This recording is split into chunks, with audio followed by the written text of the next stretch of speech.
এবার উটের চোখের জল থেকেই তৈরি হবে সাপে কামড়ানোর ওষুধ। 26 ধরনের সাপের বিষ নিষ্ক্রিয় করতে কাজ করবে উটের চোখের জল। কিন্তু কিভাবে উটের চোখের জল থেকে তৈরি হবে অ্যান্টিভেনম? ভারতীয় বিজ্ঞানীদের এই গবেষণা ঠিক কি বলছে?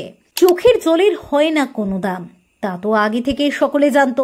তবে মরুভূমির জাহাজ নামে পরিচিত এক নিরীহ প্রাণীর চোখের জল যে একদিন বিশ্বের সবচেয়ে মূল্যবান অ্যান্টিভেনম হয়ে উঠবে, তা হয়তো কেউ কল্পনাও করে উঠতে পারেননি। সম্প্রতি রাজস্থানের Bikaner national research centre on Camel তার যুগান্তকারী গবেষণায় দেখিয়েছে উটের শরীর থেকে পাওয়া অ্যান্টিবডি 26 ধরনের সাপের বিষ নিষ্ক্রিয় করতে সক্ষম।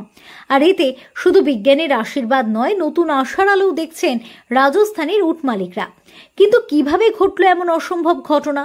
গবেষকরা স্কেলড ভাইপার বা এক ধরনের চন্দ্রবোরার সাপের বিষ উটের শরীরে প্রবেশ করিয়ে প্রথমে সেই বিষের প্রতি ইমিউনিটি তৈরি করেন।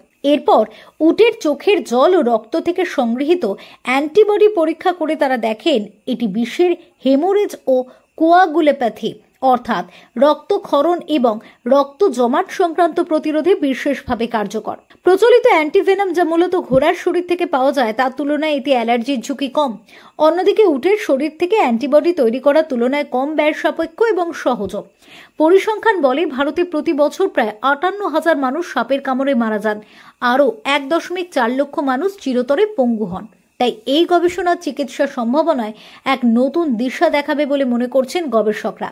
গবেষণার আরেকটি গুরুত্বপূর্ণ দিক হলো এটি রাজস্থানের উট ব্যবসায়ীদের জন্য নতুন উপার্জনের রাস্তা খুলে দিয়েছে।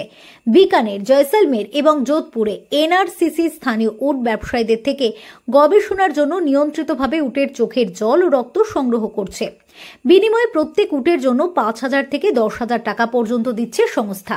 সেরাম ইনস্টিটিউট অফ ইন্ডিয়া সহ একাধিক ওষুধ প্রস্তুতকারী সংস্থা ইতিমধ্যে উট নির্ভর অ্যান্টিবডির প্রতি আগ্রহ দেখাতে শুরু করেছে। প্রচন্ড গরমেও বেঁচে থাকার ক্ষমতা ও বিশেষ রোগ প্রতিরোধক গুণাগুণের কারণে উট এখন বায়ো অ্যালাই হিসেবে নতুন পরিচয় পাচ্ছে। শুধু চিকিৎসা বিজ্ঞানে নয়, এই গবেষণা অদূর ভবিষ্যতে গ্রামীণ উন্নয়ন ও স্থানীয় অর্থনীতিতেও বিশেষ পরিবর্তন আনতে চলেছে, এমনটাই আশা করা হচ্ছে। Bureau report, talk to time.